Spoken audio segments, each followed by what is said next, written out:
شہادت ہے مطلوب و مقصود مومن، نہ مانے غنیمت نہ کشور کشائی، دو عالم سے کرتی ہے بیگانہ دل کو، عجب چیز ہے لذت آشنائی۔ یہ لذت آشنائی، یہ اللہ کی آشنائی کی لذت، یہ دنیا کی کسی چیز کی انسان کی زندگی میں قیمت نہیں رہتی۔ اور آج ہم شہیدوں کے ماتم کرتے ہیں اور شہیدوں کے نوحے پڑھتے ہیں اور ان کے مرثیے پڑھتے ہیں اور ان سے محبت کا دعویٰ کر کے جو رسول اکرم صلی اللہ علیہ وسلم کے محبوب ہیں ان پہ سب و شتم کرتے ہیں۔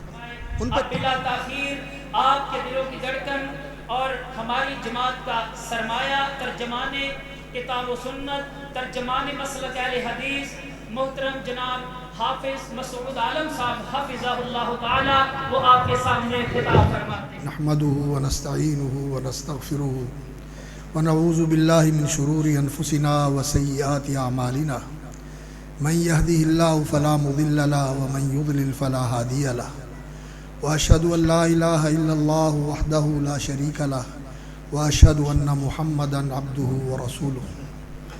اللهم صل على محمد وعلى ال محمد وبارك على محمد وعلى ال محمد كما صليت وباركت على ابراهيم وعلى ال ابراهيم انك حميد مجيد۔ فضیلت مآب حضرت مولانا محمد یوسف انور صاحب اور فضیلت مآب ڈاکٹر سعید صاحب، فضیلت مآب قاری محمد حنیف صاحب، دیگر علماء و مشائخ اور احباب گرامی، اعیان جماعت، برادران اسلام، حضرات و خواتین، میں تو ایک طالب علم آدمی ہوں۔ کانفرنسیں اور جلسے تو یہ میدان ہے ہمارے خطباء کا اور ان علماء کرام کا جو ماشاءاللہ سٹیج کی زینت ہیں اور آپ کے دلوں کی دھڑکن ہیں۔ میں ایک دو باتیں آپ کے سامنے رکھنا چاہتا ہوں۔ کانفرنس کا عنوان ہے فلسفہ شہادت۔ شہادت قرآن مجید میں شہادت کیا ہے اور احادیث کے اندر شہادت کس چیز کو کہا گیا ہے، اور عام طور پر جو ہمارے درمیان مشہور ہے وہ شہادت کا ایک مفہوم ہے۔ قرآن مجید میں اللہ رب العزت نے شہادت کا ذکر فرمایا ہے۔ سورۃ الحج اس کا آخری مقام ہے۔ یا ایھا الذین آمنوا ارکعوا واسجدوا واعبدوا ربکم وافعلوا الخیر لعلکم تفلحون وجاہدوا فی اللہ حق جہادہ هو اجتباکم وما جعل علیکم فی الدین من حرج ملۃ ابیکم ابراہیم وسماکم المسلمین من قبل وفی ھذا لیکون الرسول شہیدا علیکم وتکونوا شہداء علی الناس فاقیموا الصلاۃ وآتوا الزکاۃ واعتصموا باللہ هو مولاکم فنعم المولا ونعم النصیر۔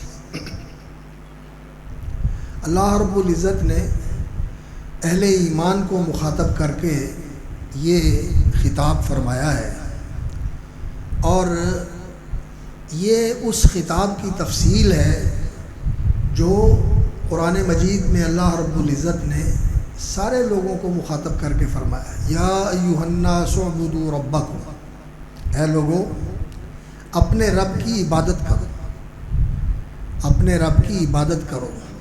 عبادت کیا ہوتی ہے؟ جن لوگوں نے دین کی حقیقت کو سمجھا ہے انہوں نے اس کی وضاحت فرمائی ہے کہ عبادت یہ ہوتی ہے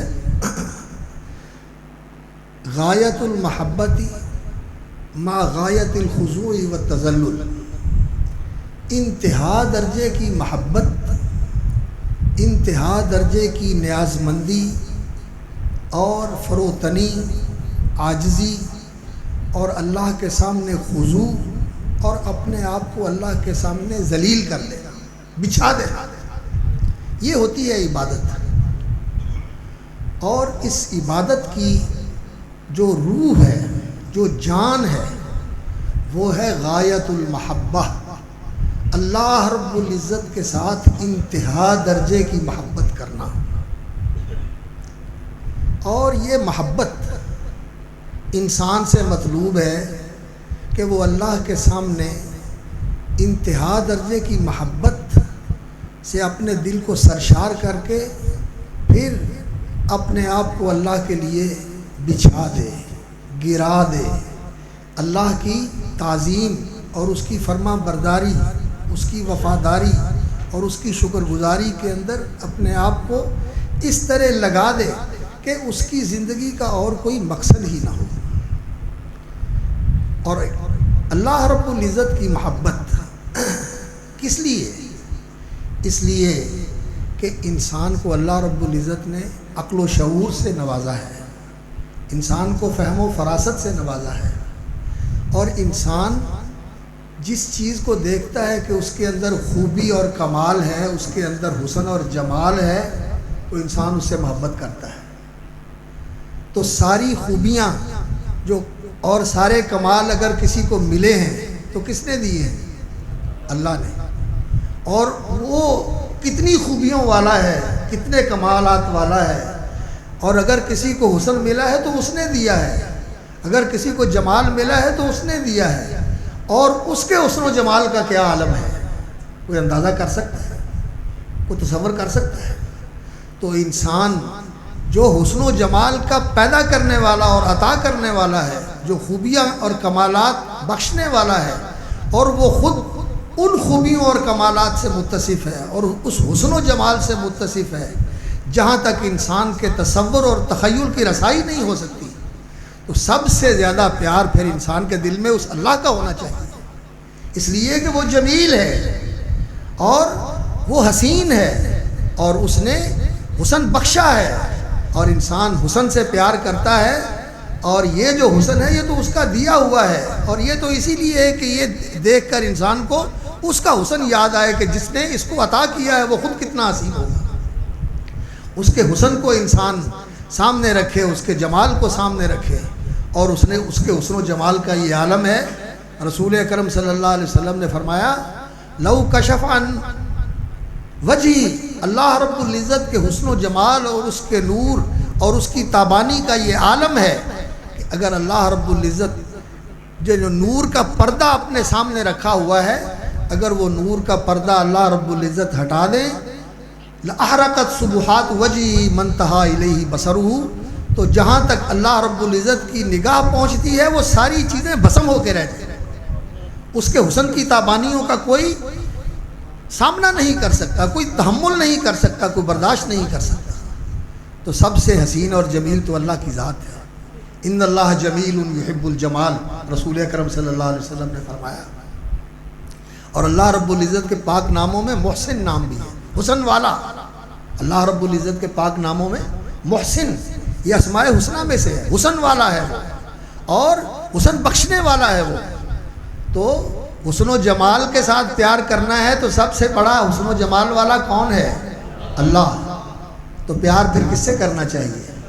سب سے بڑھ کر اللہ سے پیار کرنا چاہیے۔ اور خوبیاں اور کمالات، اس کی ذات وہ ہے کہ سراسر خوبیاں ہی خوبیاں ہیں، کمالات ہی کمال ہیں، محاسن ہی محاسن ہیں، اور کوئی عیب اور نقص اس کی ذات میں ہے ہی نہیں، سبحانہ و تعالی۔ ہر نقص سے، ہر کمی سے، ہر کمزوری سے پاک اس کی ذات ہے۔ تو اللہ رب العزت خوبیوں اور کمالات سے متصف ہے، اور اس کی تعریف، اس کی تعظیم، اس کی تنزیہ، اس کی تقدیس، یہ جتنی بھی ہے سب اسی کے لیے۔ الحمدللہ، تعریفیں ساری کس کے لیے؟ اللہ رب العزت کے لیے، اور شکر بھی اسی کا، اس لیے کہ ساری نعمتیں اسی نے پیدا کی اور اسی نے عطا کی۔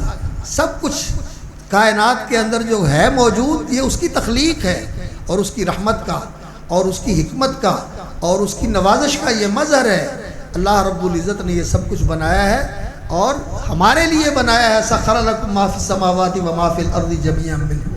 یہ جو کچھ آسمان و زمین کے اندر ہے یہ سب اس نے تمہارے لیے بنایا ہے. خلق لکم ما فی الارض جمیعا. یہ ساری کائنات کا دسترخوان ہمارے لیے سجایا ہے اس نے. تو کتنا بڑا انعام کرنے والا اور کتنا احسان کرنے والا مالک ہے. اگر انسان عقل سے کام لے تو حقیقت یہ ہے کہ یہ جو آیت کریمہ ہے قرآن مجید کی سورۃ البقرہ میں وَإِلَٰهُكُمْ إِلَٰهٌ وَاحِدٌ. تمہارا الہ ایک الہ ہے. لا الہ الا ہو, اس کے سوا کوئی الہ نہیں. وہ الرحمن الرحیم, وہ رحمان الرحیم ہے, وہ الہ ہے. اور الہ کا معنی کیا ہوتا ہے؟ ہم عام طور پر یہ کرتے ہیں معبود برحق, بالکل بجا ہے. اور معبود کون ہوتا ہے؟ جس کے ساتھ سب سے زیادہ محبت کی جائے. اور الہ کا لفظ یہی مفہوم رکھتا ہے, وہ ہستی جس کی طرف انسان لپکتا ہے ایسے جیسے بچہ ماں کی طرف لپکتا ہے. ماں کی آغوش میں جس طرح بچے کو پیار ملتا ہے, شفقت اور محبت ملتی ہے, اور پناہ اور تحفظ ملتا ہے, اس طرح اگر کوئی ہستی ہے کائنات کے اندر تو وہ اللہ رب العزت کی ہستی ہے جو انسان کی حفاظت کرتا ہے. کون ہے جو انسان کی حفاظت کرتا ہے؟ یرسل علیکم حفظہ, تمہاری حفاظت کے لیے اللہ رب العزت نے محافظ مقرر کیا ہوئے. اور وہی ہے فاللہ خیر حافظ, جو انسان کی ہمیشہ حفاظت کرتا ہے, ہر قسم کے خطرے سے, ہر قسم کے شر سے انسان کو محفوظ رکھتا ہے. تو اللہ رب العزت ہمارا الہ ہے اور وہ ہمارا محبوب ہے. اور جو لوگ اس کی تفصیل کرتے ہیں وہ یہی کہتے ہیں کہ لا محبوب الا اللہ, اللہ کے سوا کوئی محبوب نہیں. لا مطلوب الا اللہ, اللہ کے سوا کوئی مطلوب نہیں, اللہ کے سوا کوئی مقصود نہیں. اور اس آیت کے بعد الہکم الہ واحد لا الہ الا هو الرحمن الرحیم کے بعد اللہ رب العزت نے پھر اپنی الوہیت کے دلائل ذکر فرمائے ہیں. آیت الآیات ان فی خلق السماوات والارض واختلاف اللیل والنہار والفلک التي تجری فی البحر بما ينفع الناس وما انزل اللہ من السماء من ماء فاحیا به الارض من بعد موتها وبث فيها من كل دابة وتصريف الرياح والسحاب المسخر بين السماء والارض لآيات لقوم يعقلون. یہ آسمان و زمین, یہ بادل, یہ کشتیاں, یہ رزق کے سامان, یہ سب کچھ اللہ رب العزت نے بنائے ہیں. یہ نشانیاں ہیں عقل والوں کے لیے. کس چیز کی؟ کہ اس کو رب بھی مانے اور اس کو الہ بھی مانے. رب العالمین بھی ہے, الرحمن الرحیم بھی ہے, مالک یوم الدین بھی ہے. تو پھر اس کے ساتھ یہ عہد باندھو کہ ایاک نعبد و ایاک نستعین. اور یہاں کیا فرمایا اس صورت کے اندر؟ اسی مقام پہ فرمایا وَمِنَ النَّاسِ مَن يَتَّخِذُ مِن دُونِ اللَّهِ أَندَادًا يُحِبُّونَهُمْ كَحُبِّ اللَّهِ. لوگوں میں ایسے ہیں جنہوں نے اللہ کے برابر کھڑے کر لیے, خدا کے ہمسر بنا لیے. يُحِبُّونَهُمْ كَحُبِّ اللَّهِ, ان سے ویسی محبت کرتے ہیں جیسی اللہ سے کرتے ہیں. والذین آمنوا اشد حبا للہ, اور جو اہل ایمان ہوتے ہیں وہ سب سے بڑھ کر اللہ سے محبت کرتے ہیں.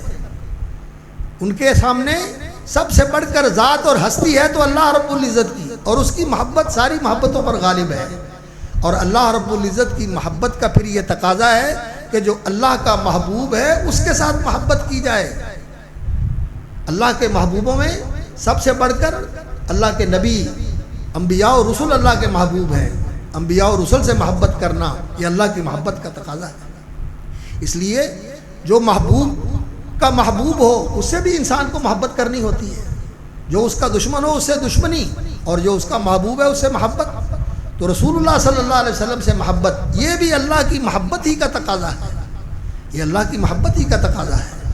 تو والذین آمنوا اشد حبا للہ, ایمان والے سب سے بڑھ کر اللہ رب العزت سے محبت کرتے ہیں. تو عبادت کی بنیاد کس چیز پر ہے؟ محبت کے اوپر, محبت کے اوپر. اور اقبال بہت ہی حقیقت شناس انسان ہے, اس نے کمال بات کہی ہے. وہ کہتا ہے مقام بندگی دیگر, حضرت مقام بندگی دیگر, مقام عاشقی دیگر, چنا خود را نگہداری کے بائی بے نیازی ہا. مقام بندگی دیگر, تیری فرما برداری کرنا اور تیرے حکم بجا لانا, یہ فرشتے تیری بندگی کرتے ہیں اور وہ کر رہے ہیں. لیکن یہ ایک اور مقام ہے، مقام عاشقی دیگر، لیکن محبت کے ساتھ تیری بندگی کرنا یہ ایک اور مقام ہے، یہ اور ہی رنگ ہے، یہ اور ہی مقام ہے۔ چنا خدرا نگہداری کے بائی بے نیازی ہا، چنا خدرا نگہداری کے بائی بے نیازی ہا، تو انتہائی بے نیاز ہے، تجھے کسی کی پرواہ نہیں، کسی چیز کی ضرورت نہیں، لیکن یہ تیری شان بے نیازی کا عجب عالم ہے کہ شہادت پر وجود خود زخون دوستاں کا ہی۔ کیا ہے تیری مقام کی عظمت میرے مالک کہ تو دنیا کو یہ دکھانا چاہتا ہے کہ میرے ساتھ محبت کرنے والے دیکھو کس طرح میرے لیے جانیں قربان کر رہے ہیں، سر کٹا رہے ہیں اور قربانیاں پیش کر رہے ہیں۔ اللہ اکبر۔ حضرت عبداللہ ابن جحش رضی اللہ تعالی عنہ جنگ احد کے اندر حضرت سعد ابن ابی وقاص اور وہ دونوں بیٹھے، کہنے لگے جنگ کا موقع ہے اور اس موقع پر دعا قبول ہوتی ہے، آؤ مل کے دعا کر لیں۔ حضرت سعد نے بھی دعا کی اور حضرت عبداللہ ابن جحش نے بھی دعا کی۔ حضرت سعد نے دعا کی، یا اللہ میرا مقابلہ ایسے دشمن کے ساتھ ہو، میں اس کے ساتھ لڑوں، میں اس پہ وار کروں، وہ مجھ پہ وار کرے، پھر مجھے اس پہ غلبہ عطا فرمانا، مجھے غازی بنا کر واپس لے آنا اور مجھے اس پہ غلبہ اور ظفرمندی عطا فرمانا۔ انہوں نے کہا آمین، اور پھر انہوں نے دعا کی، انہوں نے کہا یا اللہ میرا مقابلہ دشمن کے ساتھ ہو اس میدان کے اندر، اور پھر وہ مجھ پہ وار کرے، میں اس پہ وار کروں، اور پھر یا اللہ ایسا وقت آئے کہ وہ مجھ پہ غالب آ جائے، اور پھر وہ میرا گلا کاٹ دے اور میرا سر کٹا ہوا ہو، میری ناک بھی کاٹ دے، میرے ہونٹ بھی کاٹ دے، میری آنکھیں بھی نکال دے، میری انتڑیاں بھی نکال کے باہر پھینک دے، اور شہید جس حالت میں شہید ہوتا ہے اسی حالت میں اٹھے گا۔ نبی صلی اللہ علیہ وسلم نے فرمایا اس کا خون بہ رہا ہوگا، رنگ خون کا ہوگا، لیکن کستوری کی خوشبو آ رہی ہوگی، اسی حالت میں اٹھے گا۔ اور جب تیری بارگاہ میں میں پیش ہوں اور تو پوچھے کہ عبداللہ یہ سارا کچھ تیرے ساتھ کس لیے ہوا، تو میں کہوں تیرے لیے، یہ ہے میری زندگی کا مقصود۔ شہادت ہے مطلوب و مقصود مومن، نہ مانے غنیمت نہ کشور کشائی، دو عالم سے کرتی ہے بیگانہ دل کو، عجب چیز ہے لذت آشنائی۔ یہ لذت آشنائی، یہ اللہ کی آشنائی کی لذت، یہ دنیا کی کسی چیز کی انسان کی زندگی میں قیمت نہیں رہتی۔ اور آج ہم شہیدوں کے ماتم کرتے ہیں اور شہیدوں کے نوحے پڑھتے ہیں اور ان کے مرثیے پڑھتے ہیں، اور ان سے محبت کا دعویٰ کر کے جو رسول اکرم صلی اللہ علیہ وسلم کے محبوب ہیں ان پہ سب و شتم کرتے ہیں، ان پہ طعن کرتے ہیں، نعوذ باللہ اپنی زبانوں کو نعوذ باللہ ان پہ کھولتے ہیں کہ ان کے نقائص نکالیں۔ وہ رسول اللہ صلی اللہ علیہ وسلم کے محبوب ہیں، اور رسول اللہ صلی اللہ علیہ وسلم اللہ کے محبوب ہیں، اور یہ جو رسول اللہ صلی اللہ علیہ وسلم کے محبوب ہیں یہ اللہ کے بھی محبوب ہیں۔ تمام صحابہ رضوان اللہ علیہ مجمعین اور نبی صلی اللہ علیہ وسلم کے تمام اہل بیت اور نبی صلی اللہ علیہ وسلم کی عطرت، آپ کا گھرانہ، آپ کا خاندان، بنو ہاشم والے، بنو مطلب والے، قریش والے، یہ سارے رسول اکرم صلی اللہ علیہ وسلم کے خاندان والے ہیں، حتیٰ کہ عرب بھی، ان سے بھی محبت کرنا، اس لیے کہ رسول اکرم صلی اللہ علیہ وسلم کی وہ حدیث ذرا ذہن میں رکھیں، جب نبی صلی اللہ علیہ وسلم نے فرمایا کہ اللہ رب العزت نے مخلوق کو پیدا کیا اور پھر ان کے دو حصے کر دیے اور مجھے اس میں کر دیا جو ان میں بہتر تھی، عرب اور عجم۔ عربوں میں نبی صلی اللہ علیہ وسلم کو کر دیا، پھر عربوں میں سے نبی صلی اللہ علیہ وسلم کو اللہ رب العزت نے اس خاندان میں کر دیا جو سارے خاندانوں میں بہتر تھا، اور اس خاندان میں سے اس گھرانے میں کر دیا جو سارے گھرانوں میں بہتر تھا۔ تو نبی صلی اللہ علیہ وسلم نے فرمایا اللہ رب العزت نے مجھے بہتر سے بہتر سے بہتر کے اندر لا کے کھڑا کر دیا۔ تو بنو ہاشم کا گھرانہ جو ہے یہ قریش میں سب سے بہتر گھرانہ تھا، اور قریش جو ہے وہ عرب میں سب سے بہتر تھے، اور عرب جو ہے وہ سارے انسانوں میں سب سے بہتر ہیں۔ اور یہ عرب سے دشمنی، پھر قریش سے دشمنی، پھر رسول اکرم صلی اللہ علیہ وسلم کے خاندان سے دشمنی، اور آپ صلی اللہ علیہ وسلم کے اہل بیت ازواج مطہرات امہات المومنین سے دشمنی، یہ کیسی محبت ہے اہل بیت کے ساتھ؟ یہ جہالت ہے، یہ ظلم ہے، ان کا تو کوئی نہیں بگاڑ سکتا، وہ تو وہ ہیں کہ جن کے ہر وقت درجے بلند ہو رہے ہیں اللہ رب العزت کے ہاں، ان کے محبت کرنے والے کروڑوں کی تعداد میں الحمدللہ موجود ہیں جو ان کا ذکر خیر کرتے ہیں اور محبت سے ان کا نام لے کے ان کے لیے رضی اللہ عنہم و رضوا عنہ دعائیں پڑھتے ہیں۔ ان لوگوں کے اس طرح کہنے سے ان کی شان میں کوئی کمی نہیں آتی، لیکن یہ اپنی قسمت کا ناس مارتے ہیں اور اپنے نصیب جلاتے ہیں، اور یہ اللہ رب العزت نے ان کو سزا دی ہوئی ہے کہ یہ اپنا خون بھی بہاتے ہیں اور اپنے سینہ کو بھی کرتے ہیں۔ یہ دنیا میں ان کو سزا ملی ہوئی ہے، اسی چیز کی یہ سزا ہے۔ تو محبت جو ہے اس کی نشانی کیا ہے؟ اس کی نشانی قربانی ہے، اور جن لوگوں نے اللہ رب العزت سے محبت کی انہوں نے جانوں کی قربانیاں دی۔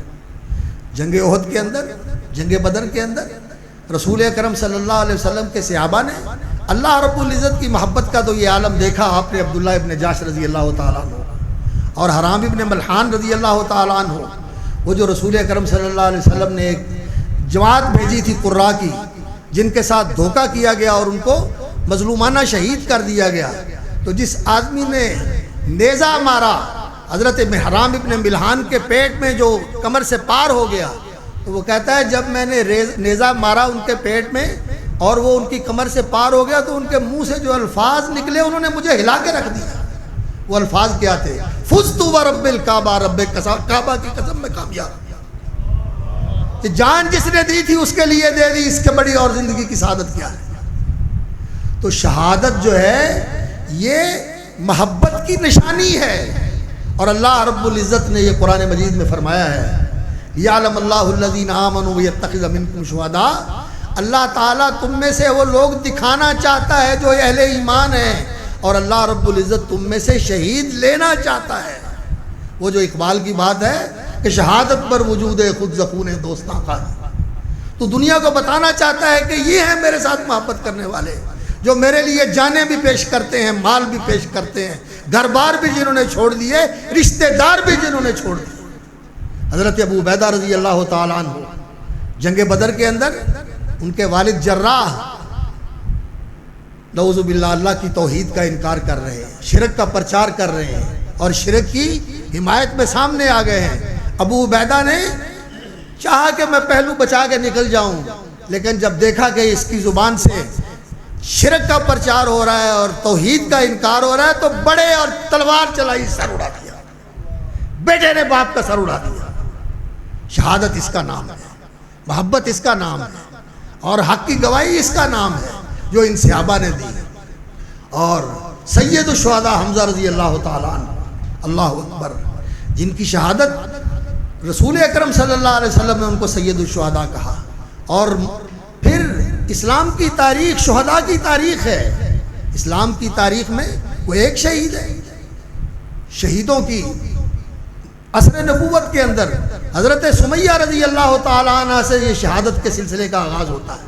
اس خاتون نے پہلی شہادت پیش کی، عمار ابن یاسر کی والدہ نے سب سے پہلی شہادت انہوں نے پیش کی اللہ کے دین کے لیے، اور پھر یہ سلسلہ بڑھتا رہا۔ اور رسول اکرم صلی اللہ علیہ وسلم کے اپنے جذبات کیا تھے؟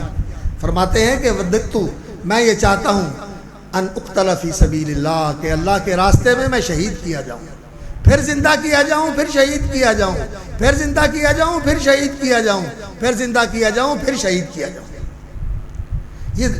یہ محبت ہے اللہ رب العزت کی، کہ اللہ کے لیے قربان ہونے کو جی چاہتا ہے۔ بلکہ رسول اکرم صلی اللہ علیہ وسلم نے فرمایا کہ کوئی جو جنت میں گئے ہیں وہ جنت سے واپس آنا نہیں چاہتا، لیکن شہید ہے جو جنت میں جا کے جنت کی نعمتیں پا کر، جنت کی راحتوں اور جنت کی بادشاہتوں سے سرفراز ہو کر بھی اللہ رب العزت سے یہ تمنا کرتا ہے کہ یا اللہ ایک دفعہ پھر دنیا میں واپس بھیج، پھر تیرے لیے سر کٹا کے آؤں، کہ جو تیرے لیے کٹنے میں لذت ہے وہ جنت میں بھی نہیں ہے۔ یہ ہے محبت، اور یہ محبت آج ناپید ہے۔ وہ اقبال نے کہا تھا یہ حقیقت خرافات میں کھو گئی، یہ امت روایات میں کھو گئی، بجھی عشق کی آگ اندھیر ہے، مسلمان ہی راک کا ڈھیر ہے۔ آج دنیا کی محبت نے ہمیں اندھا کر دیا، آج کرسیوں کی محبت نے ہمیں منافق بنا دیا، اقتدار کی محبت نے ہمیں دین سے دور کر دیا، دین کو پس پشت ڈال دیا۔ آج اقتدار عزیز ہے، آج پیسہ عزیز ہے، آج اپنی چودر عزیز ہے، آج ووٹ محبوب ہے، دین کہاں ہے، کیا ہو رہا ہے اس کی کوئی پرواہ نہیں۔ تو یہ فلسفہ شہادت کانفرنس آپ کے اس جذبے کو تحریک دینے کے لیے ہے۔ اگر آپ یہ سبق لے کے جائیں تو سچی بات یہ ہے کہ یہ کانفرنس کا حاصل ہے، اور اگر آپ ایسے ہی اٹھ کے چلے جائیں اور یہ محبت کی شمع نہ جلے اور یہ محبت کی حرارت آپ کے اندر جو ہے یہ آپ کو گرمائے نہیں، تو ایسے جیسے ٹھنڈے آئے تھے ویسے ہی اٹھ کے چلے جائیں، سبحان اللہ کا اور الحمدللہ کا اور نعرے لگائے اور بات ختم۔ نہیں، یہ محبت کی آگ انسان کے اندر ایسی سلگنی چاہیے کہ پھر ہر چیز کو بھسم کر کے رکھ دے۔ اللہ کی محبت، اللہ کے رسول کی محبت صلی اللہ علیہ وسلم، اور نبی صلی اللہ علیہ وسلم کے اہل بیت کی محبت، اور سارے اہل بیت کی محبت جن میں ازواج مطہرات امہات المومنین کو قرآن نے اہل البیت کہا ہے، ان کی محبت۔ کیسے ہیں یہ لوگ؟ رسول اکرم صلی اللہ علیہ وسلم کے ازواج مطہرات امہات المومنین ان کے صرف ایک کو مانتے ہیں اور باقی سب کے متعلق بدزبانی کرتے ہیں۔ یہ کیسی محبت ہے اہل بیت کے ساتھ؟ اور صرف حضرت علی رضی اللہ تعالیٰ عنہ کا خاندان ہی اہل بیت نہیں ہے، نبی صلی اللہ علیہ وسلم آل ہاشم حضرت عباس رضی اللہ تعالیٰ عنہ اور دیگر نبی صلی اللہ علیہ وسلم کے خاندان کے لوگ ہیں، یہ سارے اہل بیت ہیں نبی صلی اللہ علیہ وسلم کے، یہ آپ صلی اللہ علیہ وسلم کے نسب کے اہل بیت ہیں، اور جو حضرات جو امہات المومنین ہیں وہ نبی صلی اللہ علیہ وسلم کی گھر والیاں ہیں، قرآن نے ان کو اہل بیت کہا ہے۔ اور وَيُطَهِّرَكُمْ تَطْهِيرًا، اس آیت کا اولین مصداق وہ ہے۔ تو رسول اکرم صلی اللہ علیہ وسلم سے محبت کرنا یہ ایمان کا تقاضا ہے، اور اس وقت تک کوئی ایمان نہیں ہے واللہ لا یؤمن احدکم حتی یکون اللہ ورسولہ احب الیہ مما سواہما، مسند احمد کی روایت ہے، کوئی ایمان نہیں ہوتا کسی آدمی کا جب تک اللہ اور اس کا رسول سب سے بڑھ کر محبوب نہ ہو۔ جو کچھ بھی ان کے سوا ہے، وہ دنیا ہو، وہ دنیا کا کوئی مفاد ہو، وہ انسان کی کوئی اپنی خواہش ہو، کوئی انسان کا مفاد ہو، وہ کوئی دنیا کا کوئی بھی عزیز ہو، کوئی رشتہ دار ہو، سب پیچھے ہیں، اللہ اور اس کا رسول سب سے آگے ہیں۔ اور پھر رسول اللہ صلی اللہ علیہ وسلم کے جو محبوب ہیں، اللہ اکبر، جن کے بارے میں نبی صلی اللہ علیہ وسلم نے خطبے دیے اور جن کو آگے نبی صلی اللہ علیہ وسلم نے بشارتیں دیں کہ میں نے جنت میں تمہارے گھر دیکھے ہیں، وہ لوگ رسول اکرم صلی اللہ علیہ وسلم کے محبوب تھے۔ ان سب سے محبت کرنا یہ ایمان کا تقاضا ہے۔ انصار سے محبت کرنا، مہاجرین سے محبت کرنا، خلفائے راشدین سے محبت کرنا، اور رسول اکرم صلی اللہ علیہ وسلم کے دو پھول حضرت حسن اور حضرت حسین رضی اللہ تعالیٰ عنہما سے محبت کرنا، سیدہ خاتون جنت فاطمۃ الزہرا رضی اللہ تعالیٰ عنہ سے محبت کرنا، اور ان کی ماں اور ہماری ماں حضرت عائشہ رضی اللہ تعالیٰ عنہ سے محبت کرنا۔ اللہ اکبر، یہ جو حدیث بیان کی ہے کہ سیدۃ النساء اہل الجنہ، یہ حضرت عائشہ نے تو بیان کی، حضرت عائشہ تو اس کی روایت کرنے والی ہے۔ تو بھائیوں، بات یہ ہے کہ انسان کو اپنے دل کے اندر یہ محبت کی جوت جگانی چاہیے، محبت کی جوت جگانی چاہیے، اور اس محبت سے انسان اگر سرشار ہو جائے تو پھر یقین کیجئے کہ انسان نے عبادت کی حقیقت کو پا لیا۔ آج یہ امت حقیقت سے دور ہے، اللہ رب العزت ہمیں عبادت کی حقیقت نصیب فرمائے، اور تکونوا شہداء علی الناس، لوگوں کے لیے دین کی گواہی دینے والے، اپنے عمل سے، اپنے کردار سے، اپنی ترجیحات سے، اور پھر جب موقع آئے تو اپنی جان اور مال سب کچھ اللہ کے لیے قربان کر کے اپنی اس محبت کی گواہی پیش کرو۔ یہ فلسفہ شہادت ہے۔ اللہ تعالیٰ اس کو سمجھنے اور اس کو حقیقت بنانے کی مجھے اور آپ کو توفیق عطا فرمائے۔ وآخر دعوانا الحمدللہ۔